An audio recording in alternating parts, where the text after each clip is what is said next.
도무지 산이란 무엇인가, 또 나무라는 것은 무엇인가에 대해서 서론적으로 먼저 말씀을 한 시간 드리고, 그 다음 시간에는 제가 15년 전에 땅을 사서 10년 전에 저는 귀촌을 했습니다.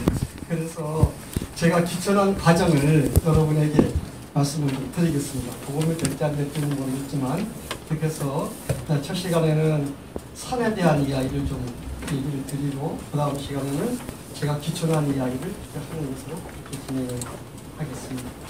사실은 오래 듣는 시간이 너무 시간이 짧아서 여러분들 얘기를 다 못 들어봤는데, 죄송해요. 왜 산촌으로, 왜 산으로 가시려고 그러지?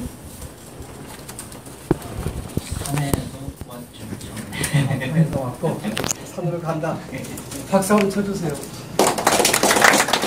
저들은 부모님 앞에 계시기 때문에 왜 산으로 가려고 그러지? 저분하고 비슷한데요. 이제 나이도 먹고 고향으로 돌아가고 싶어요. 고향으로. 네. 예, 박수 한번 쳐주시고요. 역시 30대 1인지 3대 1인지 경쟁을 뚫고 오신 분들은 역시 실력이 굉장하신 것 같습니다.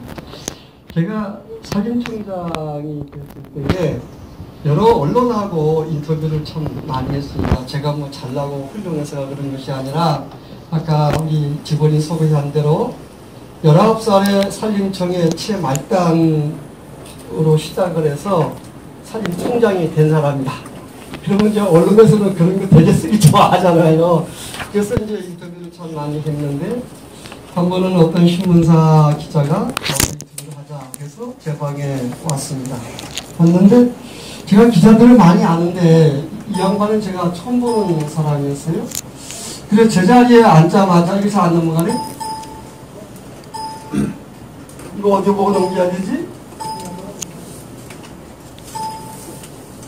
제자리에 앉자마자 저한테 이렇게 질문을 했습니다. 산림청장에게 산이란 무엇입니까? 밑에 걸로 해야 돼? 아니, 산림청장에게 산이란 무엇입니까? 이렇게 물어봤습니다. 이 질문을 받고 제가 굉장히 당황을 했어요. 나에게 산이란 무엇인가에 대해서 생각해 본 적이 없었거든요. 이 기자가 지금 이제 동정의 특파원으로 가 있던데, 그래서 그 당시에 한참 휴대되던 말이 산은 산이요 물은 물이다, 뭐 그런 큰 스님의 말씀인데, 그런다고 제가 큰 스님 말씀대로 산은 산이요 물은 물이다 이렇게 얘기할 수는 없잖아요. 그래서 조금 생각하다가 제가 이렇게 이야기했습니다. 산은 저에게 어머니입니다. 그랬습니다. 그러니까 이번에는 이제 기자가 좀 당황하는 것 같아요. 왜 산이 어머니냐고 물어봤습니다. 그래서 제가 이렇게 이야기했습니다. 우리 한반도의 산을 한번 보십시오. 저 백두산에서 지리산까지 이어지는 백두대간과 그리고 일경간 13개의 정맥이 우리 한반도를, 저희가 군함매인데 우리 군함매를 어머니가 치마 아픔에 품어서 키워주셨듯이 우리 산이 한반도를 어머니같이 품고 있지 않냐. 그러니 어찌 이 산이 어머니같지 않냐 그랬습니다. 또 저희 어머니 장수왕가인데 장수왕씨 어머니가 청령 조가 집안에 시집 오셔가지고 아들 내 딸 낳아서 군함매를 놓으셔서 청룡조가 집안을 건설하게 하신 분이시거든요. 그런데 산에는 온갖 동물과 식물과 위생이 더불어 살아가는 생명의 원천이어 토존되는 것이잖아요. 그러니 어찌 이 산이 어머니 같지 않냐. 아니 그거보다도 지금 나이 70 가까운 지금도 어머니란 이야기만 해도 가슴이 울렁거리고 눈시울이 뜨거워지는 것은 어머니의 희생 때문에 그러잖아요. 아낌없이 베풀고 주고 또 주기만 하시는 어머니 때문에 우리는 어머니란 이야기만 해도 가슴이 뭉클해지거든요. 그런데 이 산에 있는 나무들이, 숲들이 우리 어머니를 닮아서 아낌없이 베풀기만 하지 무엇 하나 우리에게 달라고 요구하는 것이 없다는 거예요. 여러분의 어머니나 제 어머니나 다 마찬가지죠. 제 어머니도 여자이신데 왜 우리 어머니 먹고 싶은 것이 없었을까요? 그러나 제가 기억하는 저희 어머님은 내가 무엇이 먹고 싶다 이래가지고 당신이 돈 들고 시장 가서 당신 먹겠다고 무엇 하나 사서 입에 넣어본 적이 없는 분이십니다. 내가 먹고 싶은 게 뭐냐. 니네 입에 들어가는 거 보기만 해도 난 절로 배가 아프다 라고 말씀하시는 분이 있어요. 우리 어머니 여자신데 왜 고운 옷 한 벌 철 바뀌면 입고 싶지 않으셨을까요?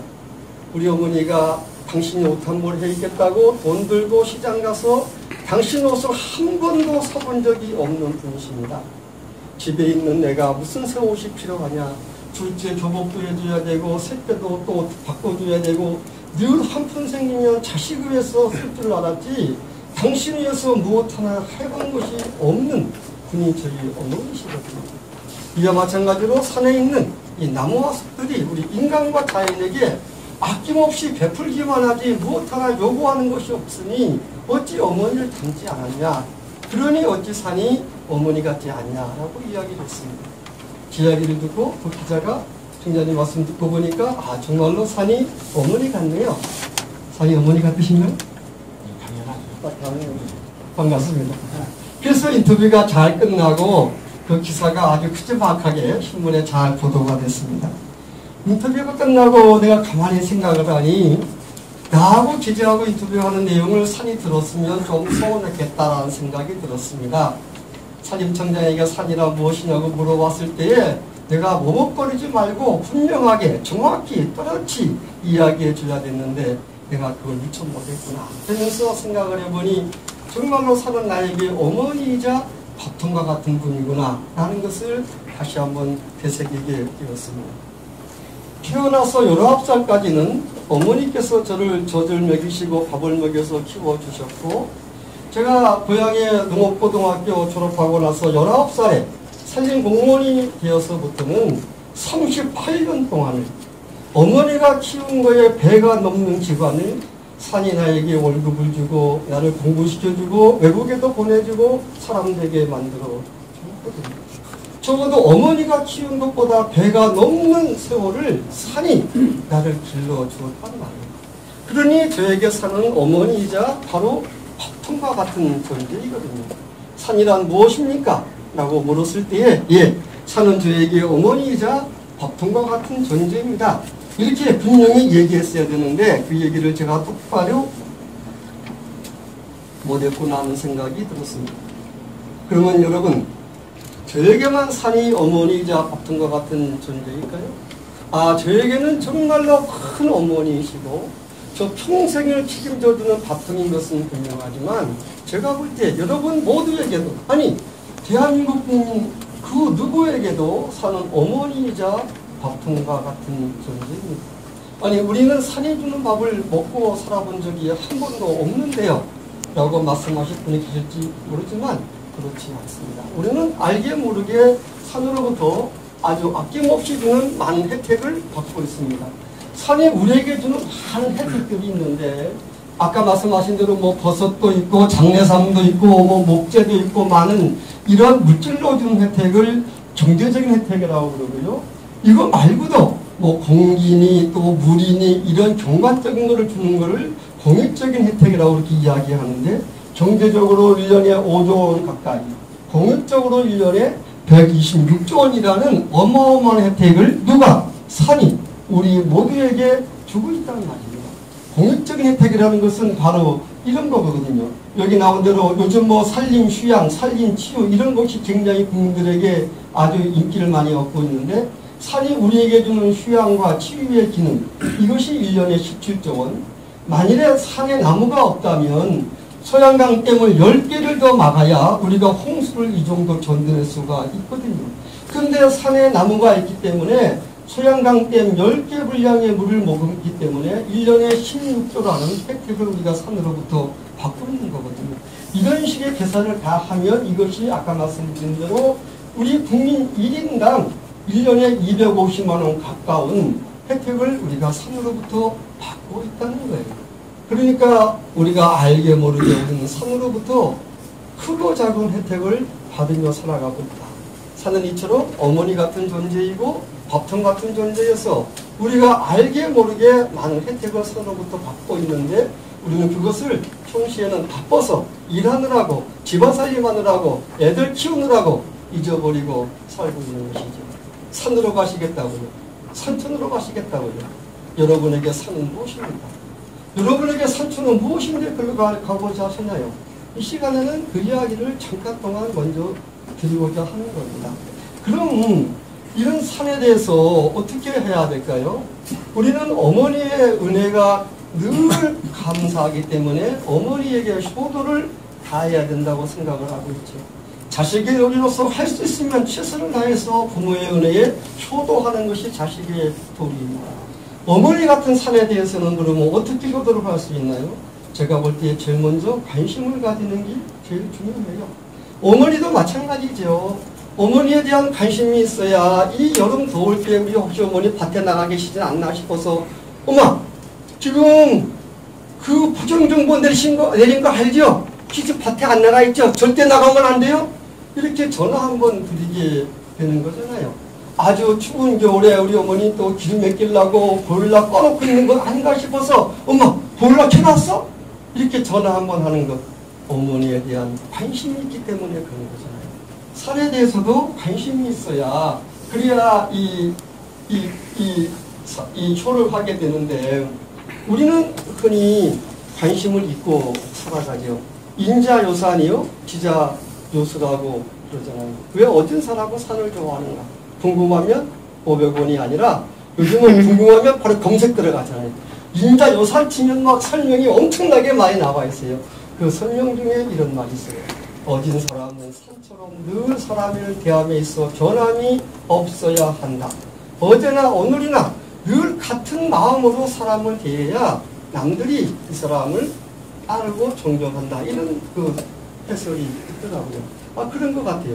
대신 지식은 매일 새로운 지식과 학문이 생겨나니까 끊임없이 흐르는 물같이 새로운 지식과 정보를 습득해야 되니까 지자는 유수요, 인자는 도산이라 이렇게 말하는 것 같아요. 그러면 정말로 산이 변화가 없을까요? 어제의 산이나 오늘의 산이나 똑같은 산일까요? 아니에요.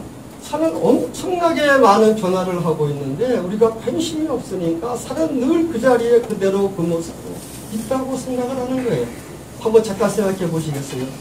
올해 한국의 산의 모습이 얼마나 아름다운가요? 아니 5월의 실록을 뭐라고 노래를 해야 되나요? 이 사진은 지금 제가 근무하던 천리포스목원의 5월의 사진인데 이 5월의 한겨울에 낙엽을 다 떨구고 빈몸으로 설던 그 나무들이 자기의 빛깔과 모양과 향기로 새잎을 튀어내느라고 정신이 없는 거예요. 정말로 하루 아침 매 시간마다 달라진 모습으로 새잎을 피워내는데 그거를 뭐라고 노래를 해야 되나요? 나무의 모습을 가장 잘 볼 수 있는 것은 5월의 실록일 때입니다. 이때에는 같은 참나무라 하더라도 그 상수리나무에 아주 짙은 연두빛 초록이 있는가 하면 풀참나무에 아주 맑은 초록이 있거든요. 참나무라고 같은 초록이 아니라는 거예요.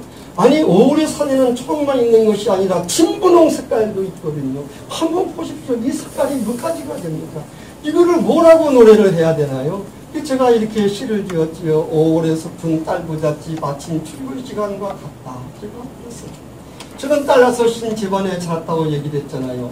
딸 많은 집안의 아침에 출근 시간이 얼마나 화사하고 시끄럽고 아주 향기롭고 요란한지 저는 너무너무 잘 알거든요. 그 짧은 시간에 화장하고 밥 먹고 출근 준비하고 뭐하고 하느라고 막 정신들이 없어요. 막 그냥 5월의 나무들이 새잎을 피워내는 것이 이와 마찬가지란 말이에요. 근데 제 시를 보고 사람들이 별로 잘 썼다는 칭찬을 안 해요. 내가 이거 뭐 잘못 썼나? 라고 생각해 보니 요즘은 딸 부잣집이 없는 거예요. 자리야 딸 하나 아들 하나 있는 거예요. 그러니 딸 부잣집이 아침 출근 시간이 얼마나 화사한지를 모르는 거예요. 그래서 제가 다시 이렇게 썼지요. 5월의 숲은 신부 화장을 갓 끝낸 여인과 같다. 제가 가끔 주례를 하는데 저는 꼭 주례하기 전에 신부 대기실에 가서 신부를 만나봅니다. 제가 기억하는 난 여인의 일생 중에서 가장 아름답고 행복한 순간이 신부 화장을 다 끝내고 대기실에서 입장을 기다리는 그때의 순간이 아니겠는가, 저는 그렇게 생각을 해요. 5월의 숲이 이렇게 짧은 아침 출근 시간처럼 화려하고 화사하고 시끌벅적하고 여러 가지의 각자의 모양과 빛깔과 향기를 뿜어내는데, 우리는 봄이 왔는가 보네. 여러분, 집 앞에 느티나무 한 그루에 잎사귀가 몇 개나 달려 있을까요? 10,000개요? 100,000개요? 100,000개요? 하루아침에 100,000개 잎사귀가 터질 때 그 소리가 얼마나 클까요? 그 소리를 들어보신 적 있나요? 우리는 한 번도 들어본 적이 없습니다. 왜? 들을 기가 없기 때문에, 볼 눈이 없기 때문에 모르는 거예요. 산에 가시겠다고요? 귀산하시겠다고요? 귀촌하시겠다고요? 무엇 때문에요? 이름 보면 5월에 느티나무의 새순 돋는 소리를 한 번쯤 들어보시기 바랍니다. 이 산이 한 2달만 지나면 어떻게 되나요? 이제는 온 산이 짙푸른색 하나로 통일되어 버립니다. 이제는 굴참나무, 상수리나무를 구분할 수가 없습니다. 아니, 참나무, 단풍나무도 구분할 수 없습니다. 아까 시나무하고 잣나무도 같아 보입니다. 이제는 멀리서 봐서 도무지 무슨 나무인지 구분할 수가 없습니다. 화장하고 먹거리고 자기 나타내고 그럴 여유가 없는 거예요. 이제는 그 7월에 태양을 받아가지고 열심히 잎을 키우고 가지를 키우고 줄기를 키우고 뿌리를 뻗고 열매를 맺고 꽃을 키우고 일을 해야 될 때이지 화장하고 먹부릴 때가 아니란 말입니다. 나무는 숲은 시간마다 매일같이 계절마다 바뀌는데 우리는 관심이 없기 때문에 늘 산에 나무가 있는가 보다 라고 생각을 하고 있는 거예요. 그래서 제가 또 어떻게 노래할게요. 7월의 숲은 시집 와서 딸 둘 가진 우리 며느리 같다. 제가 그랬습니다. 저는 우리 어머니가 딱 한 평도 없는 집안에서 부남매 낳고 고생하는 걸 하도 그냥 많이 보고 자라서 어릴 때부터 나는 장가 가면 아들, 딸 두 분 안고 하나 낳고 말란다 아주 작심을 했어요. 그래갖고 결혼해서 딱 아들 낳고 딱 끝나버렸어요. 그래서 딸도 없는 아들 하나예요. 그 딸도 없는 아들 하나의 며느리를 봤으니 그 며느리가 얼마나 이쁠까요? 세상에 나 혼자 며느리 본 것 같아요. 우리 며느리가 제일 이쁜 것 같아요. 정말로 이뻐요. 내가 서울 간다 그러면 애미야 나 서울 간다. 아버님 몇 시에 오시는데 나 몇 시에 갈 거야. 그러면은 시아버지 오신다고 화장하고 옷도 단정히 입고 아버님 오셨어요? 라고 이렇게 맞이하던 제 며느리인데 요놈이 딸 둘을 낳고 나더니 애미야 나 서울 간다. 예, 몇 시에 오시는데요? 몇 시에 갈 거야. 그리고 아파트에 들어가면 정신이 없어요. 머리도 흐트러지고 옷도 입던 데리고 판도 어지러놓고 애미야 너 왜 이렇게 바쁘니? 아이고 아버님 예은이 학교 갔다 올 시간 됐고요. 예진이 지금 학원 보내야 되고요. 정신이 없어요. 이거구나.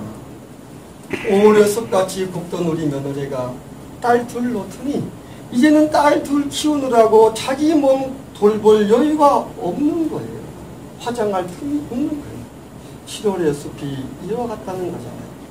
이 숲이 다시 2달을 지나면 어떻게 되나요? 단풍이 들지요.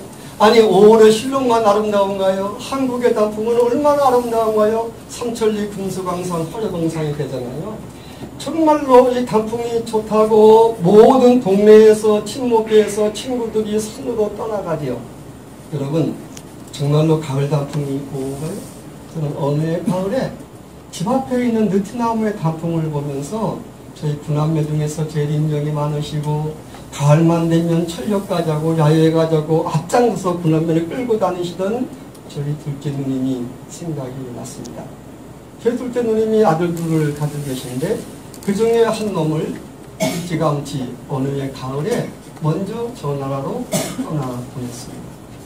그 다음부터 저희 누님은 가을이 오면 몸살을 하시고 왔는지 단풍이 봄인지 우리 구남매 야외에 갈 생각은 더더구나 생각도 못하고 가을만 되면 몸살을 하고 지나시는데 남편은 죽으면 산에 묻는다는데 차마 떠난 자식을 산에 묻지 못하고 저희 누님 어머니 가슴에 묻고 가을만 되면 몸살을 하시잖아요. 여러분 나무라고 왜 이와 같지 않을까요? 이른 봄에 아주 여린 싹을 피워 올려서 한여름 태양볕에 길러낸 이 자식들이 떠날 때가 되었구나. 내가 이 떠나는 자식을 위해서 어찌하면 좋을까? 그래서 이 나무가 떠나는 자식을 위해 평생 익혀온 서러운 솜씨로 가장 고운 옷 한 벌씩을 입혀준 것이 단풍이 아니겠나? 그 생각을 하니 그냥 단풍이 곱기만 한 것이 아닌 거예요. 야, 베트남이야, 너도 네 자식을 떠나보내기가 얼마나 힘들겠냐. 그러나 어찌니 이 자식을 떠나보내야 네가 더 많은 자식을 얻을 수 있지 않겠냐. 베트남을 제가 꼭 알아두었거든요. 산촌을 가신다고요. 기사촌을 하신다고요. 돈 벌러 가신다고요. 먹고 살러 가신다고요. 나무를 한번 알아봐주세요. 가을이 되면 가을 단풍의 그 심정을 어머니의 심정으로 한번 바라봐 주세요.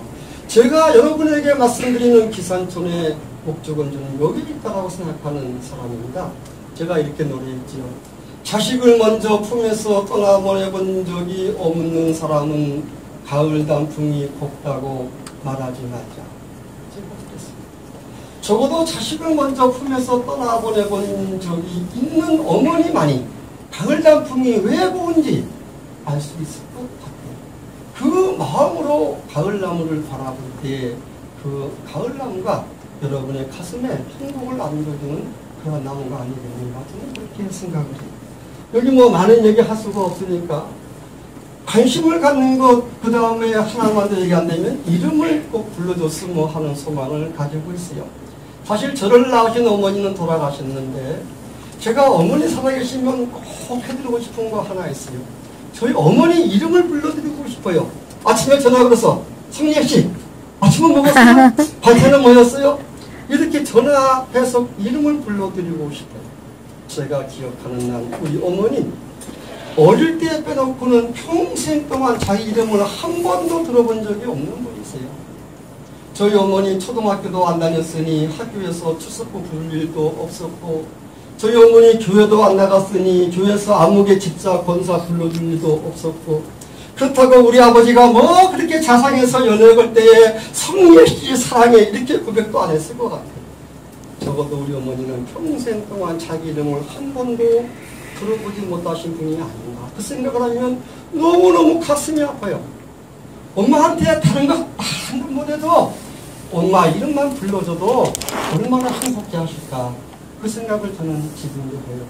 나무라고 왜 안 그럴까요? 풀이라고 왜 안 그럴까요? 이름을 가지고 있는 존재들인데 이름을 불러주는 것이 얼마나 소중할까요?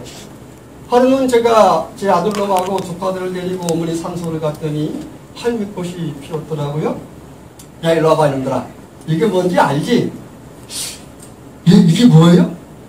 아니 산림청장 아들놈도 이걸 모르고 미국에 가서 박사학위 받고 왔다는 조카놈도 모르고 뭐 대학에서 교수한다는 놈도 모르고 아무도 이걸 모르는 거야. 아이고 세상에 이 진짜로 모르냐? 아이고 처음 보는 것 같은데요. 야 임마 이게 할미꽃이다 할미꽃. 아 이게 할미꽃이에요? 그 순간 막 제 마음속에서 이런 것이 일어나는 거예요. 아니 요즘 학교에서는 뭐를 가르치길래 애들이 대학을 나와도 할미꽃도 모를까? 그래갖고 제가 청장할 때 전국에 여기 교장선생님 출신도 계신데 교장선생님들을 모시고 이야기할 수 있는 그런 시간이 있어가지고 제가 얘기를 다 한 다음에 마지막에 근데 제가 한 말씀 드릴 것이 있는데요. 요즘 학교에서는 뭘 가르치길래 자신놈들이 대학을 나와도 할미꽃도 모릅니까? 그러면서 제가 지금같이 열을 내면서 막 한마디 했어요. 그러니까 저기 계시는 비정선생님께서 손을 번쩍 들더니 청장님 예 말씀하십시오. 그거 사실은요 학교 교육에 문제가 있는 게 아닙니다. 예, 그럼 그거 어디에 문제가 있는 겁니까? 그게 너무 가정교육에 문제가 있죠. 어디에 문제가 있어요? 가정교육. 그리고 산림청장 그날 혼났다 이 얘기 한마디 했다가 그러고 보니 내가 자식놈을 데리고 야 이거는 애기통 풀이다 이거는 양지꽃이야 너 알겠지 이건 제비꽃이야 이건 할미꽃이야 한 번도 가르쳐본 적이 없습니다. 학교에 보내면 선생님들이 다 가르쳐줄 줄로 알았거든요. 이름을 불러주는 것 참으로 중요합니다. 여기 전문가들도 많이 계시는데 이름을 아는 것만큼 관심을 가지게 되고 그만큼 보이는 것이 아닌가 그런 생각을 해요. 산으로 가신다고요? 기촌하신다고요? 소득을 올리신다고요? 소득도 많이 올리시되 말씀드리는 것은 관심을 가지고 이름을 알아가는 그러한 행복도 함께 누리시기를 바랍니다.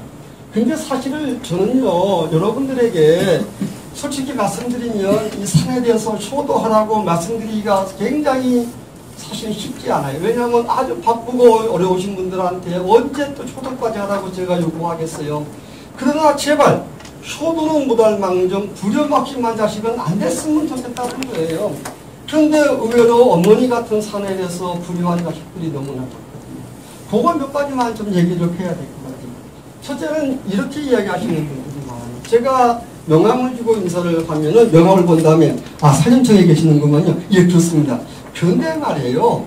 왜 그렇게 우리 사회는 전부 쓸모없는 나무만 다 많이 심어놨습니까? 이렇게 물어보시는 분들이 있어요. 아니, 우리 사회는 다 쓸모없는 것만 있다네요. 그래서 뭐가 그렇게 쓸모가 없습니까? 그러면 그건 몰라서 물으세요. 소나무요? 그거 꼬불랑거려가지고 제목을 쓸 수도 없는 것이 송충이 뭐 솔리폭발이 무슨 뭐 재선충에다가 깍지벌레에다가 온갖 병이라는 건 다 알고 있어가지고 절대 쓸모없는 망국수 먹는 거 모르세요? 아니 참나무요? 그 쓰짝대기 없어가지고 잡목이라고 하잖아요. 잡목. 그 잡목이잖아요. 아까시나무요? 그거 일본 놈이 이 땅을 망치려고 심어놓은 건데 그것도 모르고 해방된 지가 몇십 년인데 아직도 그거 뽑아내지 않고 온 산천이 낙가시가 아니냐고 막 열을 내는 거예요. 그러세요? 그럼 어떤 나무가 좋은 나무인데요? 정말 이거 몰라서 물으시는 거예요? 일본 안 가봤어요? 일본? 그 일본 뭐 스기라카 나무 뭐 스노기, 스기, 히노기, 뭐 삼나무, 편백나무 하늘을 찌를 듯이 막 올라가는 거 그거 혹시 안 보셨어요? 아니 미국 보세요. 미국은 뭐 씨단지 무슨 나무인지 그거 막 그 밑으로 차가지 내갈 정도의 큰 나무들이 있잖아요. 아니 독일은 뭐 참나무 한 대만 비워내면 벤지 한 대 값이 된다는데요. 외국에 있는 나무는 다 좋은 나무고 이 땅에 사는 나무는 다 못 쓴 나무라네요.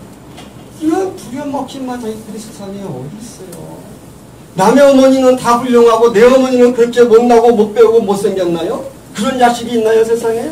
그 자식일까요?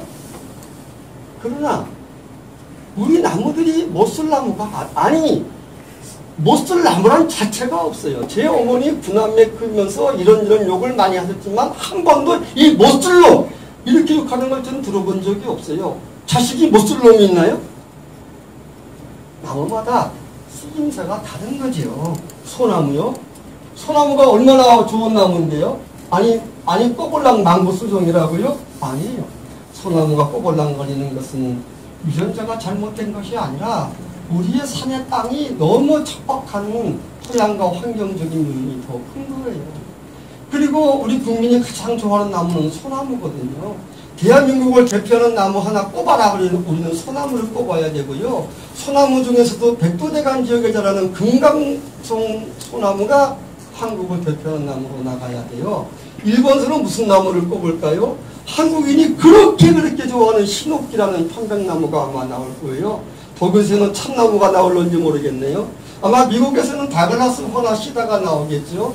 저 열대 지방에서는 뭐 여러분들이 굉장히 좋아하는 키크 그런 나무가 나올런지 혹시 모르겠어요. 이런 식으로 세계의 모든 나라가 자기가 가장 좋아하는 나무를 내놓고 품평회를 한다 그러면 한국을 대표하는 금강송은 몇 등이나 할까? 리오올림픽에서 금메달 따서 무슨 메달을 할까라고 여쭤보면 많은 분들이 저한테 금메달이요 라고 얘기하지만 안 해봐서 모르죠. 그러나 정말로 우리 금강송은 세계 어느 나무하고 비교해도 손색이 없이 좋은 나무입니다. 아니 단적으로 이거 뭐 혹시 그렇게 듣지는 마세요. 일본에 그렇게 좋아하는 히노키 편백나무보다는 훨씬 좋은 나무입니다. 그건 이미 다 고증이 된 거예요. 우리 이순신 장군은 금강송 소나무로 거북선을 만들었고 일본 배들은 삼나무 편백으로 만들어서 전쟁에 뻥 늦춰가지고 우리 배가 이겼잖아요. 근데 그것만 봐도 게임은 끝나는 거예요. 여튼간에. 근데 우리 나무를 몰라보고 꼬불랑 못 쓸 나무 병증에 많다고 그래가지고 그거를 망국수종이라니요. 그게 세상에 발되는 소리예요. 지 어머니 자기 어머니 못 배웠다고 못 세웠다고 우리 저분 누구야? 우리 집 식모 이렇게 얘기하는 자식. 그건 드라마 하나 볼 수 있는 얘기죠. 참나무를 가지고 쓰잘데기 없어갖고 잡목이라네요. 쓰잘데기 없어갖고 잡목인가요? 아니에요. 우리의 조상들이 이름을 허투루 짓지 않거든요.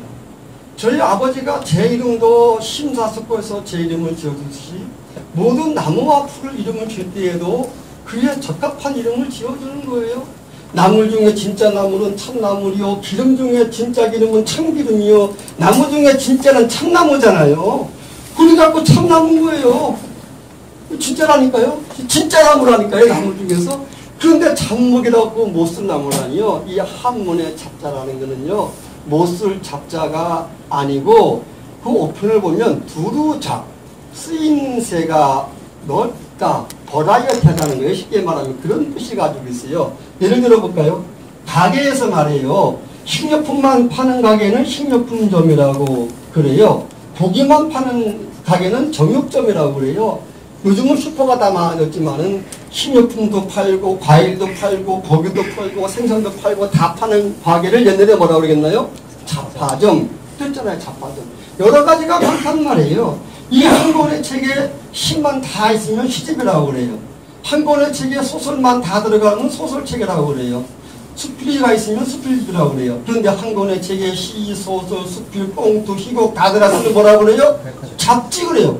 잡지, 책에. 한 권의 책에 다 들어가 있으면 이와 마찬가지로 쓰임새가 높다는 뜻의 잡이지 못 쓸 잡이 아니란 말이에요. 참나무는 나무 중에 진짜이기 때문에 참나무라고 붙인 거예요. 꼽으려고 못 쓸 잡목이 아니라니까요. 아카시나무 얘기를 제가 꼭 해야 돼요. 지금까지도 어떤 분들은 아카시나무가 이 땅을 다 망치는데 그거 뽑아내지 않고 뭐 하냐고 아우성 치시는 분들이 많아요. 이제 추석이 내일 모레인데 이번 주 와서부터 성묘 가느라고 바빠질 것인데 성묘 때만 되면 전화도 많이 오고 이메일도 많이 오고 5월에 아카시 꽃이 필 때에 되면 또 아우성을 치거든요. 자, 여러분에게 제가 여쭤보겠습니다. 도무지 아카시나무가 무슨 죄를 지어서 그 아카시나무를 죽여야 되나요? 아니, 죄목을 알아야 이놈은 사형을 처할 건지 징역형을 처할 건지 과태료를 부과할 건지 알 거 아니에요. 도무지 아카시나무의 죄가 뭐냐고요. 그거 한번 따져보자니까요. 아카시나무는 원래 우리나라 고유나무는 아니에요. 일제시대에 들어온 나무인 것은 맞아요. 근데 그때에 우리 산이 너무너무 척박해가지고 다른 나무를 살 수가 없는데 아카시나무는 자기 스스로 공중에 있는 질소를 보존해가지고 양분을 만들어내는 능력을 가지고 있어요. 소위 뿌력 박테리아라는 것을 가지고 있어가지고 척박한 땅에 잘 자라는 나무 중에 하나이거든요. 그래서 우리 땅에 척박하니까 이 나무를 들여온 거예요. 그리고 그때는 우리가 연탄이 없기 때문에 무언가 뗄나무가 필요한데 아카시나무는 한번 비었으면 또 웅싹이 나고 비어내면 또 웅싹이 나서 1년에 2번, 3번 비어가지고 땔감으로 아주 요긴하게 섰거든요. 메마른 땅을 울창하게 만들어주고 연탄이 없을 때에 우리에게 따뜻한 아랫목과 아신나무를 해먹을 수 있는 화목이 되어준 나무가 아카시나무예요. 그뿐만이 아니라 그 잎사귀를 따가지고 우리가 염소 토끼도 먹였어요. 그 껍질을 가지고 섬질로 써먹었어요. 아니 아카시나무 목재는 지금도 최고급 목재여서 아카시나무를 쳐서 팥다를 만들면 노란색이 나고 향기가 있고 아주 단단한 목재 중에 최고급 목재가 되거든요. 옛날에 우마차는 그리고 아카시 뿔이 얼마가 되는 거예요? 70%니까 2천억 원. 적어도 2천억 원어치의 뿔을 매년 누가 맨날 죽이라고 저거 왜 안 캐냐고 고함지르는 아카시 나무가 우리에게 준단 말이에요. 2천억 원이 얼마나 큰 건가요? 요즘 추석 때 이제 인기 있는 상품이 과일인데 뭐 사과배가 제일 인기 있는데 우리나라 한국배가 세계에서 가장 좋은 배잖아요. 1년에 배 가수원에서 생산하는 배 생산액이 2천억 원 정도 돼요. 그러면 배가수원에서 이름봉서부터 거름 넣어주고 그리고 거기다가 뭐 봉지 씌워주고 벌레 잡아주고 전지해주고 열심히 키워가지고 나오는 배 생산액이 2천억인데 아카시나무 저거 딱 망치는데 저거 안 뽑아내고 뭐하냐고 고함고함 지르면서 한 번 쳐다보지도 않고 만져보지도 않고 거름도 한 번 안 주고 벌레도 한 번 안 주고 주는데도 매년 2천억 원에 뿔을 주는 고마운 나무인데 이 나무가 왜 죽어야 돼요? 처목이 뭔데요? 왜 사형을 받아야 되는데? 아카시나무는 사람들에게 죽임당할 만한 죄를 지은 것이 아무것도 없어요. 우리 인간들에게 우리에게 엄청나게 고마운 나무라니까요. 제 어머니 같은 나무라니까요. 가난한 자본에 집안 시집 오셔가지고 구남매를 낳으시고 사람들에게 키운 어머니 같은 나무가 아카시나무라니까요. 척박한 땅에 와서 우리 땅을 기름지게 만들어지고 아궁이에 불이 되어지고 사료가 되어지고 우마차의 그 목재가 되어지고 꿀을 생산해 주는 이렇게 고마운 나무가 아카시나무인데 그 은혜를 모르고 뽑아내서 죽여야 한다니요. 단지 아카시나무의 죄를 찾으라 그러면 아주 없는 건 아니에요. 뭐가 있나요? 아카시나무는 심어놓고 잘 기르면 올곧게 잘 자라요. 지금도 곳곳에 보면은 소나무보다 훨씬 더 올곧게 잘 큰 아카시나무를 많이 볼 수 있어요. 그런데 이걸 비워내면 번식력이 강해서 엄청나게 많이 순이 뻗어나가요.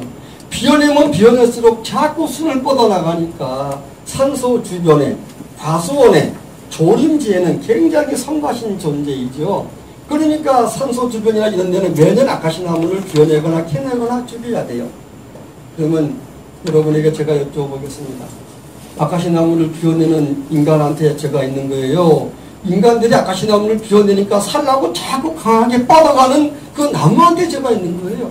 동물이 누구한테 벌을 줘야 되는 거예요? 아카시나무가 그렇다고 가장 좋은 나무라는 건 아니에요. 아카시나무는 그렇게 죽을 만한 죄를 지은 것이 없다는 거예요. 우리에게 고마운 나무라는 것을 제가 말씀드린 것이고요. 더더구나 이 나무는 제가 계속 얘기하듯이 아카시아가 아니에요. 우리 많은 사람이 이야기하는 아카시아라는 것은 우리나라에는 그런 나무가 없어요. 그건 어디에 있나요? 저 캄보디아, 라오스 이런 열대지방에 가면 늘 푸른 아카시아라는 나무가 있어요. 사천간 나무거든요. 우리나라에 있는 나무는 아카시. 따라해주세요. 아카시. 아카시. 아카시. 아카시. 여러분이 귀산촌 하셔서 만나는 나무들은 아카시아가 아닙니다.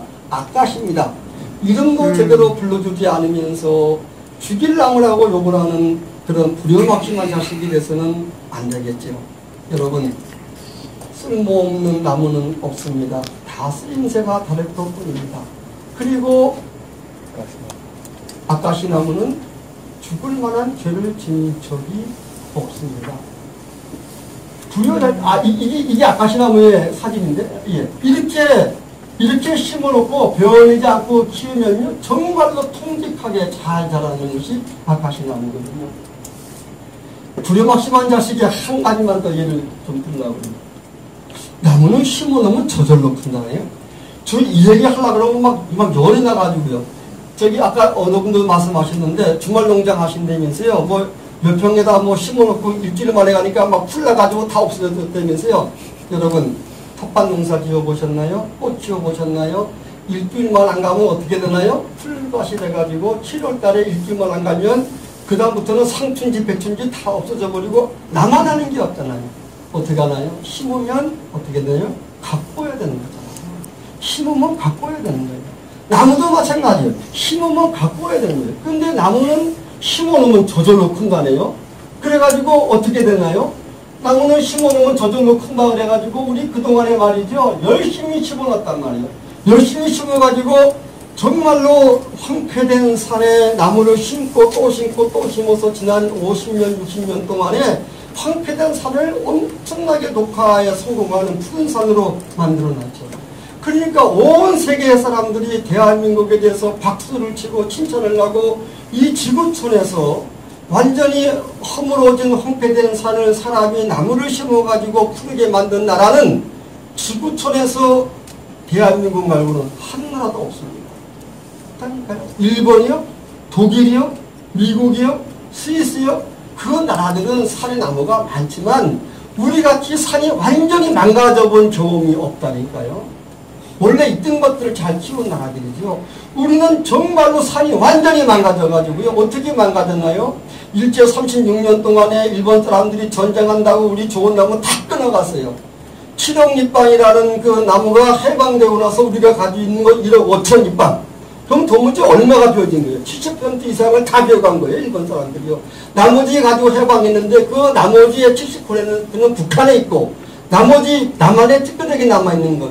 그거 해방 때에 또 혼란기에 도벌한다고 해서 뭐 지리산 도벌 사건 뭐 군대에서 또 뭐 한다고 뭐 하고 막 그래가지고 나무들 다 비워가 버리고 그리고 그나마 또 연탄 안 나오니까 뗄감 한다고 동메디산 다 비워가고 이렇게 해서 산에 나무 하나 없어서 초등학생들한테 산을 그리라. 그러면 빨간 크레용 가지고 산을 빨갛게 끓일 정도로 우리 산이 그렇게 황폐됐었는데 50년간 열심히 나무 심어가지고 이렇게 푸른 산을 만들어놨잖아요. 산이 엄청나게 좋아졌다고, 나무가 엄청나게 잘 큰다고, 박수치고 샴페인 터뜨리고 세계에서 우리가 가장 일을 잘했다고. 그렇게 해서 얼마 동안? 50년 동안. 한번 생각해 보세요. 나무는 심을 때 되게 나무마다 다르지만 일반적으로 한 평에 하나 심거든요. 나무는요. 한 평에 하나 심으면 이가 키가 크고 가지가 뻗고 굵어지니까 어떻게 해요? 얘가 햇빛을 받고 공기를 받고 비를 먹어야 되니까 공간이 필요하니까 10년 지나면 둘 중에 하나 비워내야 되거든요. 그러면 또 굵어지고 또 키가 크면 10년 지나면 또 둘 중에 하나 비워내야 되고, 이렇게 해서 100년쯤 지나면은 10평에 한 그 정도 남아있어야 이 나무가 커서 경복궁의 대들보가 되고 성례문의 기둥이 되는 것인데, 우리는 나무는 심어놓으면 저절로 큰다 이래가지고 한 평에 하나 뽑아놓고 50년 60년간 수한 번 되지 않았으니 그 나무는 어떻게 되었을까요? 숨도 쉬지도 못하고 이렇게 가지가 뻗다가 더 이상 뻗을 수가 없어서 밑에 가지가 죽고 또 죽고 또 죽고 또 죽고 가지가 밑에 건 다 죽어버리고 꼭대기에 잎사귀 몇 개만 달고 있고, 이 밑에는 풀도 하나 나지 않아가지고 햇빛도 들어오지 못하고 빗물도 통과하지 못하고 바람도 들어올 정도로 빽빽할 정도로 이렇게 나무는 고통을 받고 죽어가는데도 녹화에 성공했다고 산의 나무가 엄청 좋아지고 있다고 이제 엄청나게 좋아질 거라고 박수를 주고 있으니 얼마나 답답해요. 나무는 저절로 자라지 않습니다. 심어놓으면 가꿔줘야 해요. 이 나무를 좀 가꿔줘야 된다고 돈을 좀 달라 그러면 심었으면 되지 뭘 또 가꿔줘야 되느냐고, 돈도 없는데 이거 돈 투자할 게 없다고 돈을 줘야 가꿔줄 거 아니겠어요? 얼마나 가슴이 아플까요? 그래서 저는 이 생각을, 이렇게 가꿔주면 이렇게 훌륭하게 잘 자란 나무들을 돈이 없어가지고 가꿔주지 못해서 이렇게 죽어가는 모습을 보는 이 마음, 이거를 보면서 저는 우리 어머니 생각을 참 많이 했어요. 그래요. 아까 얘기대로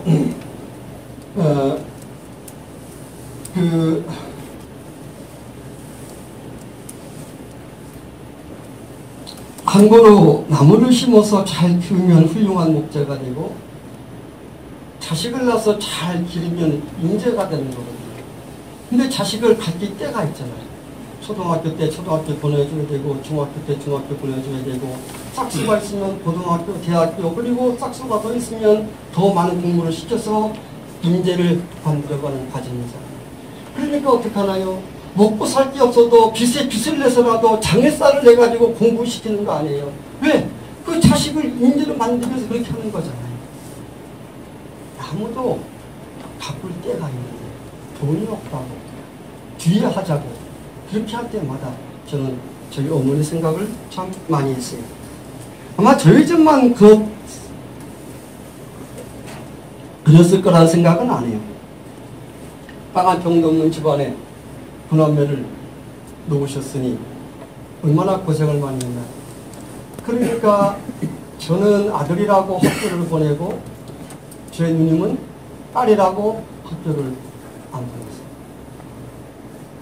만일에 지금 말이에요, 지금 자식이 있는데 돈이 없어가지고 둘 중에 한 놈을 학교 보내야 된다.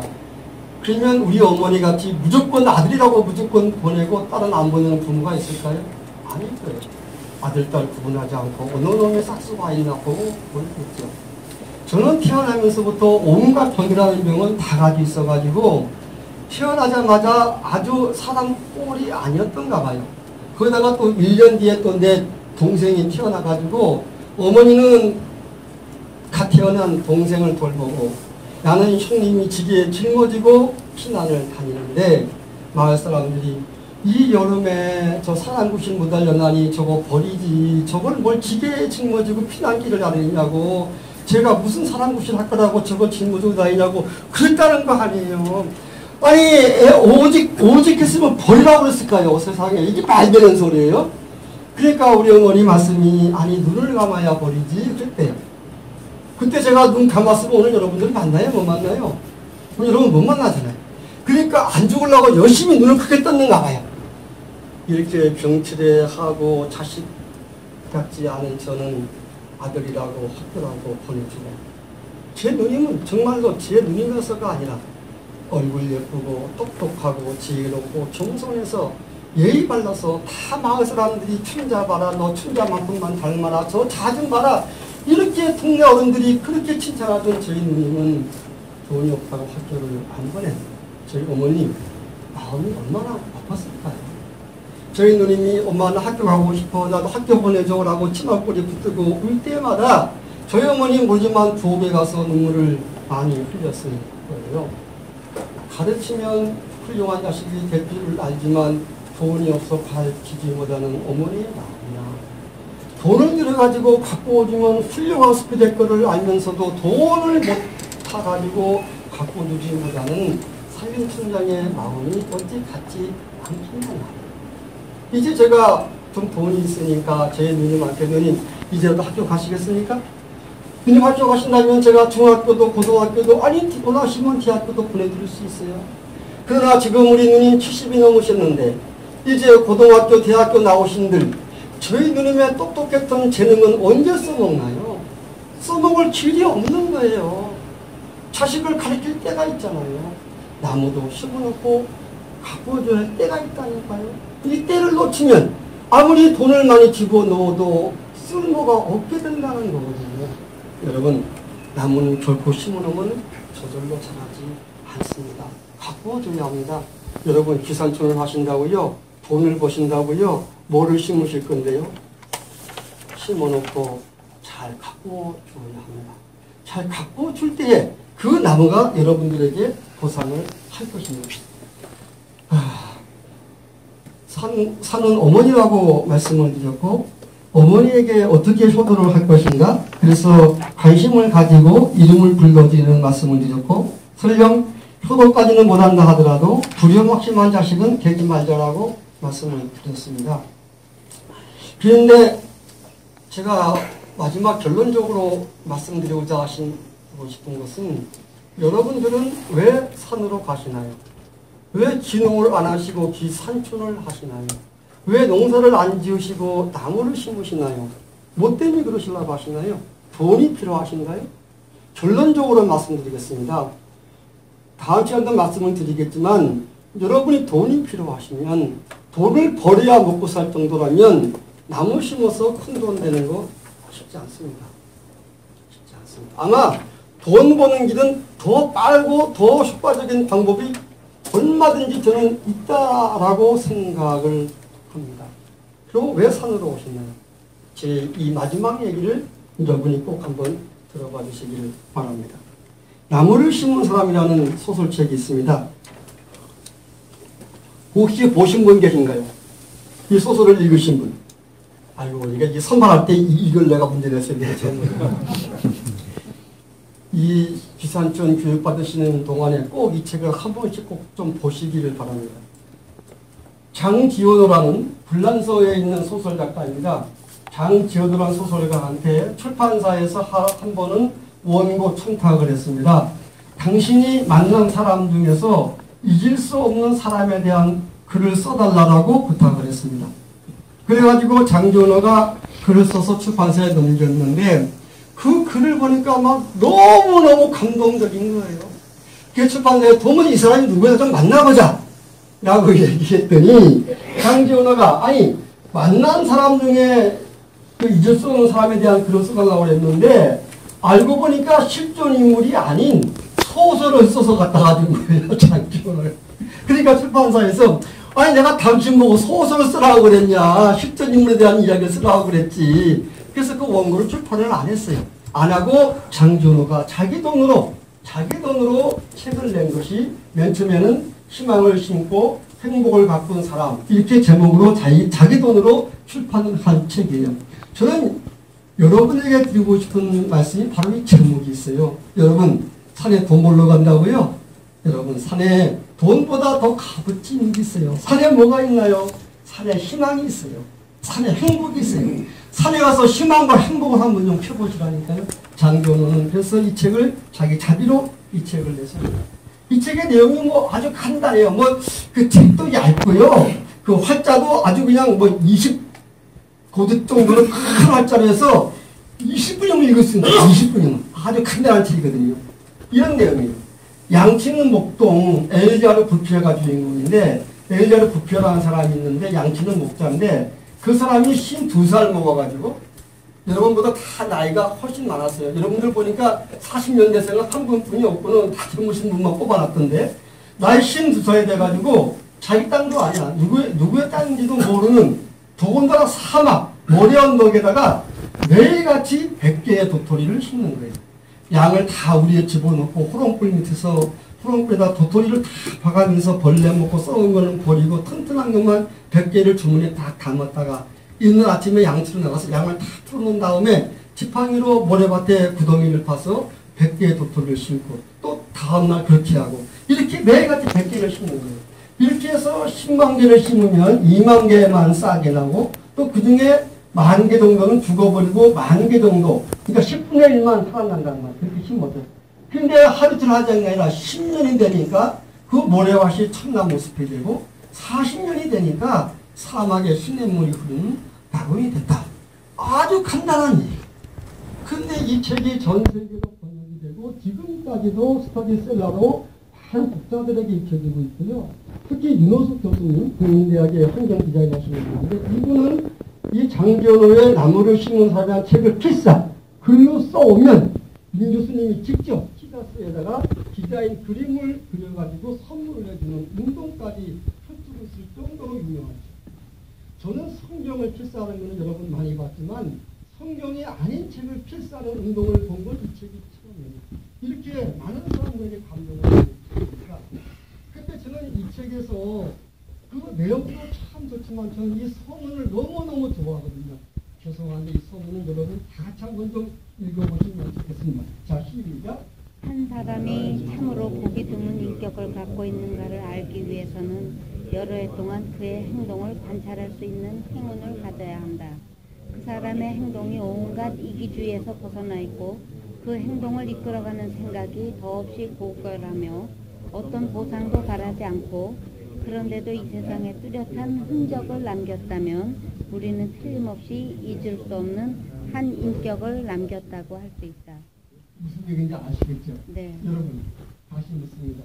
제가 출판사 대표입니다. 여러분에게 평생 잊을 수 없는 사람에 대한 글을 써달라고 부탁을 하면 여러분 누구에 대한 글을 쓰실 건가요? 생각이 떠오르는 사람이 있나요? 여러분 만난 사람 중에 이런 사람이 있나요? 저는요, 엄청나게 많이 알거든요. 만일 출판사에서 저한테 원고 써달라면 내가 원고료 안 받을 테니 시리즈로 1, 2, 3, 4, 5, 6, 7, 8 좀 쓰게 해달라면 그렇게 얘기를 하고 있어요. 왜 장조는 논픽션을 써달라고 원고 청탁을 받았는데 픽션, 소설을 썼을까? 그리고 소설을 쓰기 전에 책장을 탁 열으면 첫머리에 이 서문을 이렇게 써놓고 나서 왜 소설을 썼을까? 이 책 어디에도 뒤에 해설이고 어디에도 그 이야기는 나오지 않아요. 그러나 제가 이 책을 읽고 또 읽으면서 제 마음도 생각한 거는 이런 거예요.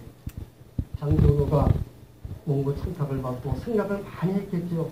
누구에 대한 글을 쓸까? 그러고 아무리 뽑아봐도 자기가 평생 잊을 수 없을 만큼 훌륭한 인격을 가진 사람이라고 글을 쓸 만한 사람을 찾지 못한 거예요. 그러면서 이건 장조노 말이 아니에요. 제가 그렇게 믿고 생각한다는 얘기입니다. 오해하지 마세요. 그러면서 적어도 이 정도는 돼야 내가 평생 잊을 수 없는 사람이라고 말할 수 있지 않겠는가 라는 생각을 가지고 자기가 생각하는 평생 잊을 수 없는 사람의 모델로서 장지원호라는 주인공을 내세워서 소설을 쓴 것이 아닌가. 저는 그렇게 생각을 합니다. 장지원호가 왜 이렇게 훌륭한가요? 이 책이 왜 이렇게 전 세계 많은 사람들에게 호응을 받고 있나요? 다른 거 아무것도 없습니다. 장지원호가 자기 땅에 나무 심어가지고 떼돌을 몰았다. 그러면 이 책이 그렇게 인기가 있을까요? 인기 없어요. 모르겠어요. 뭐 경영학에서 무슨 뭐 경영학에서 교재 쓸런지는 모르겠지만 존경받는 인물로서는 그렇게 스테셀러가 안 될 거예요.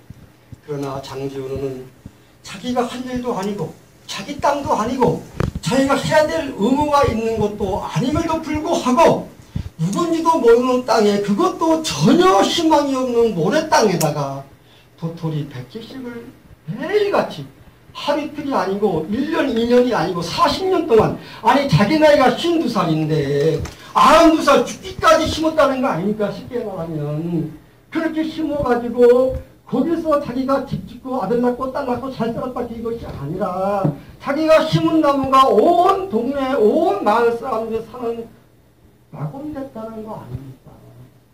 이것이 장조로가 훌륭한 것이거든요. 결론적인 얘기를 하겠습니다.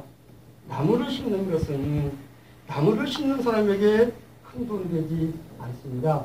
물론 소득 수종이 있습니다. 뭐 요즘 보니까 뭐 꾸치뽕도 많이 하시고 뭐 오가피도 하시고 뭐 음나무도 많이 하시고 많이 하시는데 소득 수종이 없는 건 아니지만 우리가 흔히 이야기하는 산에 심는 살림 수종, 낙엽송, 소나무, 잣나무, 뭐 니끼다 소나무 이거 심어봐야 큰 돈 되지 않습니다. 요즘은 뭐 편백나무 좋다 그러니까 막 너도라도 막 편백나무 심으라고 막 아우성을 심는데 편백나무 심어봐야 큰 돈 되지 않습니다. 그럼 그거 왜 심나요? 그래서 안 심는 거예요. 그래서 안 심는 거예요. 만일에 말이죠. 편백나무를 심어가지고 50년 지나면은 금을 사는 것보다 훨씬 더 투자 수익이 높다. 그러면은 대한민국 산값이 적어도 배 이상 뛸 겁니다. 전부 그거 심으려고. 아니 금값 정도는 모르지만은 이거 심으면 국가 채권보다는 수익이 높습니다. 그러면 나무 심어서는 줄을 쓸 겁니다. 나무 심어서 50년 지나도 원금 나올까 말까. 은행이자 나오기 힘듭니다. 그럼 그거 누가 심나요? 그러니까 안 심지요. 안 심으면 어떻게 되나요? 대한민국 산 그냥 황무지 남는 거죠. 나오면 어때까지 또 그걸로 끝나는 거죠. 그냥 끝나는 거예요. 그런데 자기에게 돈 되지 않는 거 알면서도 이 나무를 심는 바보 같은 인간들이 있단 말이에요. 그 바보 같은 인간들 때문에 대한민국에 이렇게 푸르러진 것이고 우리가 환경이 좋은 데 살아가는 것이고 우리가 그 혜택을 아까 말씀 1년에 250만 혜택을 받고 살아간다는 말이에요. 누구 때문에? 그 바보 같은 사람들 때문에. 뭐 어떤 바보 때문에 자기 돈 들여가지고 나무 심어가지고 그것이 30년, 50년 후에 돈 되지 않을 것 뻔히 알면서도 심어온 사람들이 있기 때문에 오늘날 우리가 대한민국이 이처럼 살림이 우거진 환경 속에 살아가고 있다는 말이에요. 그러니 어찌 나무 심는 사람이 훌륭한 사람이 아니라는 거죠. 저는 분명히 말씀드리겠는데요. 제가 19살에 산림공무원 돼서 평생 이 일만 해서 그런지는 모르지만 우리 직업 중에서 말이에요. 직업 중에서 자기에겐 돈이 안 되고 아무 유익이 안 되고 대신 남들한테는 엄청난 혜택을 주는 직업. 그런 직업이 있나요? 있으면 한번 좀 얘기 좀 해줘 보세요. 월급도 안 나오고 아무것도 안 나오고 자기한테는 아무것도 보상이 안 되는데 내가 이 일을 하면 남들에게는 엄청나게 막 큰 효과가 있단 말이죠. 그런 직업이 있냐고요? 제가 보는 날 없어요. 없다. 그러니까 어떻게 하나요? 저는 이렇게 생각을 해요. 하나님께서 이 일을 누군가는 꼭 해야 되는데 내가 직접 할 수는 없으니 어느 인간에게 맡겨야 되겠는데 누구한테 맡길까 조연하니 저는 뭐 머리가 좋아서 약삭 빨라가지고 계산기 잘 계산기 두드려 봐서 돈이 안 되면 안 할 거야. 그러니까 나 같은 사람한테는 나무 심으라고 안 맡기는 거야.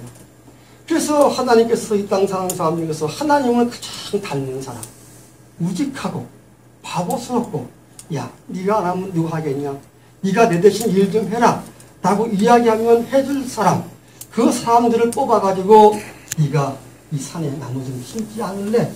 라고 맡겨준 사람들이 이 땅에 나무를 심는 사람이 아닌가, 저는 그렇게 생각합니다. 하나의 예만 듣고 끝낼까요?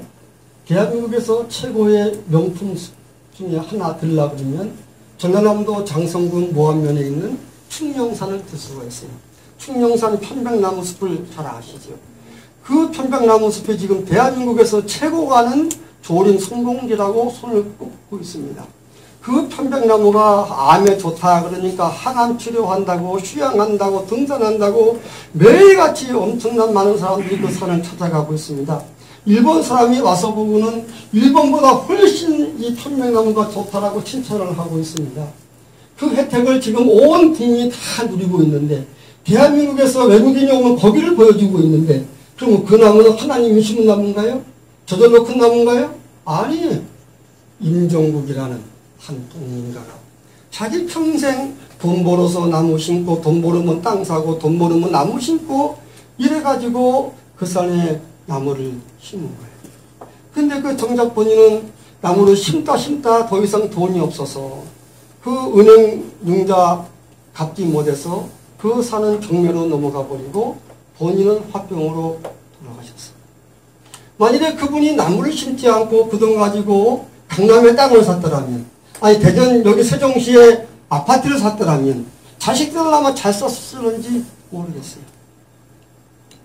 충령산에 나무를 심은 임종국 씨는 자기 한 푼 돈 만져보지 못하고 저렇게 돌아가셨는데, 그 조림지는 지금 대한민국 최고의 명품 숲이 돼서 대한민국 국민들의 자부심이 되고 휴양지가 되고 치유지가 되고 그런 등산지가 됐거든요.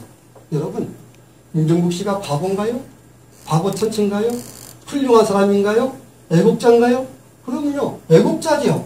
저는 이 땅에 나무를 심는 사람이야말로 진정한 애국자라고 생각을 합니다. 왜? 자기 유익을 위해 심는 것보다는 내가 이걸 심음으로 보다 많은 사람들에게 혜택을 줄 수 있다는 그런 믿음을 갖지 않고는 할 수 없는 일이거든요. 그러니까 어떡하나요? 이 땅에 나무를 심은 사람들. 장지호노가 쓴 엘자르 부피에는 소설 속의 주인공이지만 이 땅에는 살아있는 엘자르 부피에가 너무나 많단 말이에요. 근데 우리는 그분들을 모르고 살아가고 있거든요.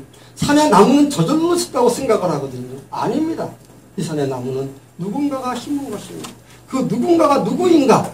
바로 소설의 장지훈호 같이, 엘자르 부피에 같이 자기의 이익을 바라보지 않고 나무를 위해서 꾸준하게 나무를 심은 사람이 있기 때문에 오늘 우리가 이 정도 행복을 누리고 있다는 것을 꼭 가슴속에 새겨주시기를 바랍니다.